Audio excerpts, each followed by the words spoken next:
attachés à la parole authentique telle qu'elle a été enseignée afin d'être capables d'exhorter selon la saine doctrine et de convaincre les contradicteurs. Tite chapitre 1 verset 9. Il est impossible d'exagérer l'importance de la saine doctrine dans la vie du chrétien.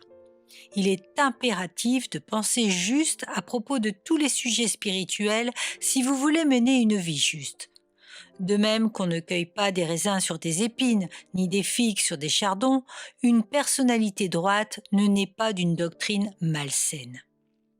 Le mot doctrine désigne simplement des croyances religieuses professées et enseignées.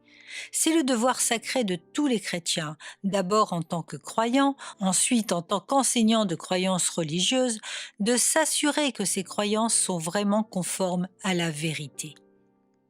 Un accord parfait entre la croyance et les faits réels définit ce qu'est une saine doctrine. Nous ne pouvons tolérer moins.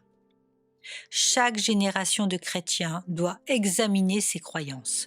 Si la vérité elle-même est immuable, l'esprit des hommes est un récipient poreux d'où la vérité peut s'écouler et dans lequel l'erreur peut s'infiltrer et diluer la vérité qu'il contient. Lorsque les hommes traitent de questions terrestres et temporelles, ils exigent de connaître la vérité. Il n'y a que dans les questions spirituelles que l'attachement fidèle à la vérité est considéré comme une faute. Des chrétiens évangéliques de plus en plus nombreux sont gênés de se trouver résolument du côté de la vérité.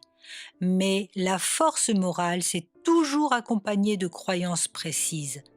Nous avons dès maintenant besoin de revenir à un bon dogmatisme qui sourit tout en se tenant fermement sur la parole de Dieu qui vit et demeure à jamais.